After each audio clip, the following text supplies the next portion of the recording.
नमस्कार। महिला महाविद्यालय की ऑनलाइन कक्षाओं में आपका स्वागत है। मैं रतिराम कक्कड़, व्याख्याता हिंदी।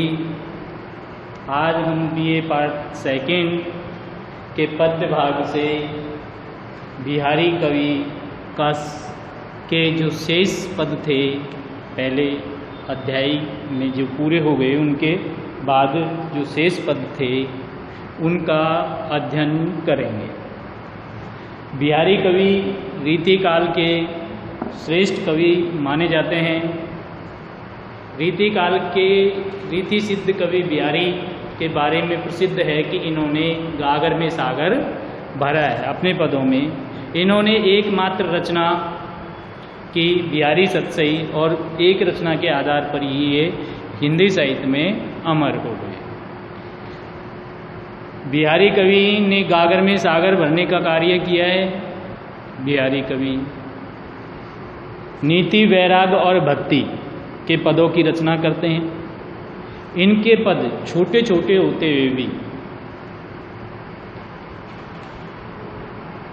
एक गहनतम संदेश प्रदान करते हैं। कहा भी गया है कि सतसैया के धोरे ये नाविक के तीर, देखन में चोटे लगे घाव करे गंभीर। हमने लगभग 14-15 पदों का अध्ययन किया था पिछले अध्याय में। जो शेष रह गए उनका अध्ययन आज करेंगे। हम अंतिम पद में ये देख रहे थे कि पतराही तिथि पाई यो, या घर के चौपास नित्य प्रति पुण्यो ही रहते, आनन आप उजास। जो दोहा हम पढ़ रहे हैं वो बिहारी कवि का महत्वपूर्ण और प्रसिद्ध दोहा है कि पतराही तिथि पाई ये, या घर के चौपास नित प्रति पुण्यो रहे, आनन आप उजास।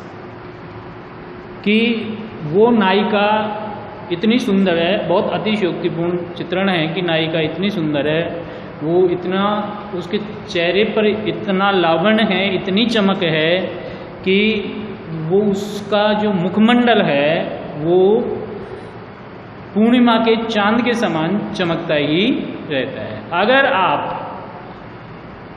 उस घर के आसपास जा कर के तिथि मालूम करना चाहोगे तो आपको वहाँ मालूम नहीं चलेगी। कवि कहते हैं कि नित्य प्रति पुण्यो रहते, उस घर के आसपास नित्य ही पूर्णिमा खिली रहती है, इसलिए हमको अन्य तिथियों का पता नहीं चलेगा। उसके चेहरे की जो चमक है उससे क्या है, वहाँ पर पूर्णिमा का सा प्रकाश रहता है, जिससे हमें उसका तिथि, वहाँ उस घर के आसपास तिथि का पता नहीं चलेगा। इसलिए कवि सलाह देते हैं कि अगर आपको उस घर के आसपास अगर आप तिथि मालूम करना चाहते हो तो आप साथ में आपको पंचांग ले जाना पड़ेगा, ताकि आप जान सको कि आज कौन सी तिथि है। काव्यलिंग अलंकार है, अनुप्रास का प्रयोग भी हुआ और अतिशयोक्तिपूर्ण चित्रण। अगला पद हमारा बिहारी कवि कहते हैं कि निशी अंधियारी नील पटु पैर चली पिया घे, कहो दुराई क्यों दुरे दीप सिकासी ढे। इसमें भी नायिका के सुंदर रूप का चित्रण किया गया है और उसके जो ध्येय की चमक है दीपक की लो के समान चमकीली बताइए, अत्यंत सुंदर ताको, अत्यंत सुंदर ध्येय उसकी, जिसकी चमक के दीपक के समान है। कि निशी अंधियारी नील पटी पैर चली पिया गई। कि कवि कहते हैं कि वो नायिका है जो चल दी है। एक सखी दूसरी सखी से कहती है कि जो नायिका है वो अपने प्रियतम के घर उससे मिलने के लिए चल दी है। कब चल दी है? निशी अंधियारी, अंधेरी रात में, बिल्कुल काली अंधेरी गहरी रात है। नील पटु पे कि नीले वस्त्र धारण किए हैं, काली रात में नीले वस्त्र धारण किए, अर्थात कुछ भी दिखाई नहीं देना। नील पटु पैर चली पिय घे, वो अपने प्रियतम के घर मिलने के लिए चल पड़ी है। ठीक है। पर कवि अगली बात भी कहता है कि कहो दुराई क्यों दुरे। तो कवि कहता है कि अब आप ही बताओ कि ये बुराई कैसे छुपे, है ना। जबकि दीप सिकासी दे, उसकी दीपक की लो के समान चमकीली देह है, अर्थात वो कितनी भी काली अंधेरी रात में चले उसका लोगों को पता चल ही जाएगा, उसकी देह से ही पता चल जाएगा, देह की चमक से ही सबको पता चल जाएगा, है ना। बताओ कहो दुराई क्यों दुरे। अब ऐसे में उसकी बुराई कैसे छुप सकती है। वो काली अंधेरी रात में नीले वस्त्र धारण करके अपने प्रियतम से जो मिलने जा रही है, ये बुराई कैसे छुप सकती है।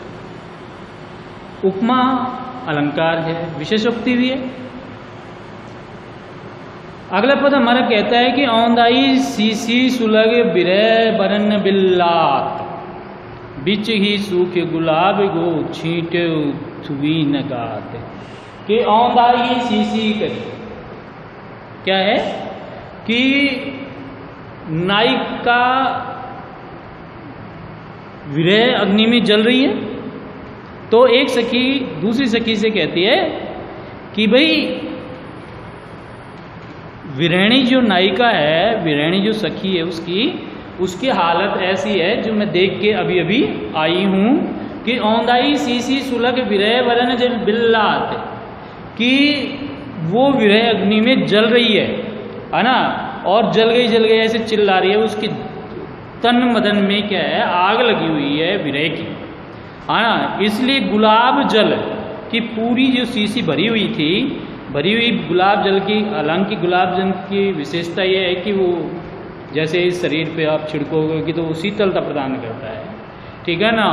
तो वो सखी दूसरी सखी से कहती है कि मैं अभी अभी नायिका की क्या देख के आई हूँ, स्थिति देख के आई हूँ, और वो औंदाई सीसी सुलग विरह वर्ण बिल्लात, कि वो जल विरह अग्नि में जलने से क्या है, बिल्ला रही है, यानी चिल्ला रही है ना, बल रही है। वो जलन से क्या है कि विरह की जलन से चिल्ला रही है, इसलिए उसके ऊपर क्या है कि गुलाब जल की पूरी शीशी औंधा दी, यानी कि उल्टी कर दी, है ना। कि वो विरह प्रज्वलित है ना उस पर, तो उस पर क्या डाल दिया, गुलाब जल डाल दिया, बिच ही सूखी गुलाब को। लेकिन क्या देखती हूँ सखी कि बिच ही सूखी, उसके शरीर पे पड़ता वो गुलाब जल, उससे पहले ही उसके विरह अग्नि की ज्वाला से जो वातावरण ताप बढ़ा हुआ था ना वातावरण का, तो उसमें क्या है, बिच ही सूखी गुलाब को, वो गुलाब जल बीच में ही सूख गया, है ना। छींटे छुई नगात, उसके वस्त्र को, उसके शरीर को छींटा भी नहीं पड़ा, एक छींटा भी उसके शरीर तक नहीं पहुंच पाया, अर्थात इतना ज़्यादा उसके क्या था, है ना, विरह अग्नि में वो जल रही थी। तो अतिशयोक्तिपूर्ण चित्रण है, उपमा भी है।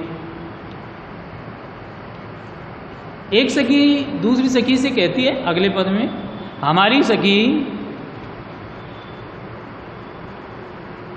निरंतर क्या कर रही है कि बहुत गहरी सांसें ले रही है, लेकिन वो इतनी दुबली पतली है कि उसके जब वो उच्छ्वास लेती है तो उसकी देखो कैसी हालत होती है। कभी बताते हैं कि इत आवत चली जात उत, उत चली छसा तक हाथ, चढ़ी हिंडोल से रहे लागे आसन, आसनु उसासन साथ।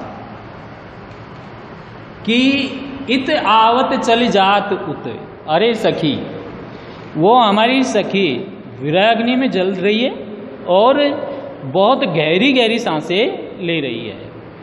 तो वो क्या है कि एक गहरी सांस लेती है ना, तो 6-7 हाथ आगे चली जाती है, और छोड़ती है तो पीछे चली जाती है। इत आवत चली जात, जिस गति से वो आगे की 6-7 हाथ आगे आती है, उसी गति से वो पीछे चली जाती है। सांस के बहाने ही वो, श्वसन क्रिया के बहाने ही वो आगे पीछे हो रही है। बहुत अतिशयोक्तिपूर्ण चित्रण है, वस्तु प्रेक्षा भी है वैसे तो, है ना, कि चढ़ी हिंडोले से रहे, ऐसा लगता है सखी वो तो हिंडोले में यानी झूले में चढ़ी हुई है, परमानेंट लगातार किस में चढ़ी हुई है, हिंडोले में चढ़ी हुई है, लगी उशासन साथ, वो उच्छावास उसके साथ लगा हुआ। अगला पद देखेंगे कि नायिका की सखी नायक से आकर कहती है, क्या कहती है कि लाल तुम्हारे विरह की अगन अनूप अपार, सर से बरसे नीरहू झरहू मिटे न झार। कि लाल तुम्हारे विरह की अग्नि, अरे मतलब नायिका के प्रियतम से उसकी सखी आकर के कहती है कि लाल तुम्हारे विरह की अग्नि, विराग्नि है ना, जो अनुपम है, अपार है, कभी समाप्त होने वाली नहीं है। सर से बरसे नीरहू, वो विराग्नि के दुख में उसके आंसुओं से लगातार आंसू बह रहे हैं, ठीक है ना, सर से सरलता से बहे जा रहे हैं। बरसे नीरहू, उसके नेत्रों से आंसू सरलता से बरसे जा रहे हैं। झरहू मिटे न झार, हाँ, और इतनी जड़ी लगी हुई है आंसुओं के, फिर भी उस झार यानी कि उसकी जलन की जो ज्वाला है समाप्त ही नहीं होती है। इसमें अद्भुत है और विशेष शक्ति है, विभावना भी है। कहलाने को एकत बसत अहि मयूर मृगभाग, जगत तपोवन सो कियो दीर्घ दाद द्वार। ग्रीष्म ऋतु का चित्रण करते हुए बिहारी कवि कहते हैं कि कहलाने को एकत बसत, कि कहलाने को, कि किस लिए, कहलाने यानी कि किस लिए, एकत बसत, किस कारण से एक साथ बसे हुए हैं। अहि मयूर मृगभाग, सांप, मोर, मृग और बाघ। अब मोर और सांप आपस में शत्रु हैं, बाघ और मृग, है ना, बाघ का शत्रु कौन है, मृग है, सांप का शत्रु कौन है, मयूर है। लेकिन ये कवि कहता है कि ये किस लिए एक साथ बसे हुए हैं। जगत तपोवन सो कियो दीर्घ दाग निगाध, निधाद होता है ग्रीष्म ऋतु, कि जगत तपोवन सो कियो, इस ग्रीष्म ऋतु ने तो क्या है कि इस संसार को तपोभूमि बना दिया। अब तपोभूमि होती है तो उसमें शत्रु और मित्र सभी समान रूप से एक साथ रहते हैं। जगत तपोवन सो कियो दीर्घदा, ये से ग्रीष्म की जलन ने क्या कर दिया है, सारे जगत को तपोभूमि बना दिया है। उपमा है, अनुप्रास है, काव्य है। अगला प्रसिद्ध पद बहुत प्रसिद्ध है और हिंदुस्तान की भूमि पर बिहारी कवि का ये पद एक तरीके से किंवदंती बना हुआ है और इसकी प्रसिद्धि का आपको बहुत आसानी से पता भी है कि कनक कनक ते सौ गुनी मादकता अधिकाय, वाह खाए बौरात है या पाए बौराए। यमक अलंकार का उदाहरण है कि कनक कनक ते सौ गुनी, कि सोना और संपत्ति धतूरे से 100 गुना ज़्यादा मादकता अधिक है, मद भरे हुए होते हैं। क्या है, उनमें मादकता अधिक होती है, किसमें, सोना या संपत्ति में। या खाए बौराता, अगर धतूरे को कोई व्यक्ति खाता है तो बौरा जाता है, यानी कि उसको नशा हो जाता है। या पाए बौराई, पर सोना संपत्ति को तो क्या है, प्राप्त करते ही क्या हो जाता है, बौरा जाता है, यानी बावला हो जाता है। ठीक है, अब देखो अगला जो पद है हमारा, वो बड़े लोगों के बारे में कहा गया है, जो इतने समय पूर्व बिहारी कवि ने कहा, वो आज के युग तक भी क्या है, प्रासंगिक है। और कहा यह गया है कि जो कही सके बड़े न सो लखे, बड़ी हूँ भूल दीने दई गुलाब को इंदारन ये फूल।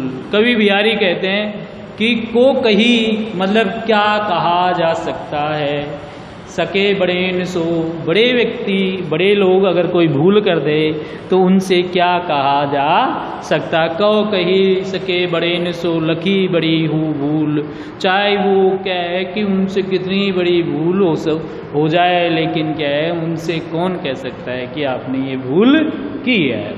कि को कह सके बड़े न सो, दीने दई गुलाब को, गुलाब कितना सुंदर फूल है, लेकिन दीने दई गुलाब को, है ना, तुमने प्रदान किया है, गुलाब अत्यंत सुंदर फूल है, लेकिन फिर भी आपने उसको क्या किया है, प्रदान किया है। क्या, इन डारन ये फूल, है ना, जिन डालों में आपने गुलाब को पैदा किया उन्हीं डालों में क्या है, कांटे भी बो दिए। अर्थात अगर गुलाब को प्राप्त करेंगे, प्राप्त करने की कोशिश करेंगे तो कांटे भी चुभेंगे। अगला पद भी सुप्रसिद्ध पद है कि नहीं पराग नहीं मधुर मधुप, नहीं विकास यही काल, अली कली से ही बंध्यो आन आगे कवन हवा।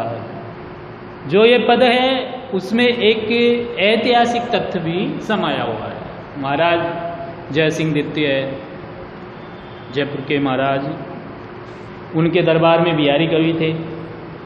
कहा जाता है कि एक पद पर इन्हें एक सोने की मोहर मिलती और अन्य रीतिकालीन कवियों की तरह बिहारी कवि भी क्या है कि आश्रित कवि थे सवाई जय सिंह द्वितीय के। कुछ समय के लिए बिहारी कवि शायद मथुरा चले गए अपने ससुराल, और जब तक वो लौट के आए तो उनको मालूम चला कि राजपाट चौपट हो गया है। कारण पूछने में मालूम चला कि एक षोडशी से क्या है महाराज ने विवाह कर लिया और अंतर्महल में ही वो हैं, राजकाज नहीं संभाल रहे हैं, देख नहीं पा रहे हैं राज के कार्य को।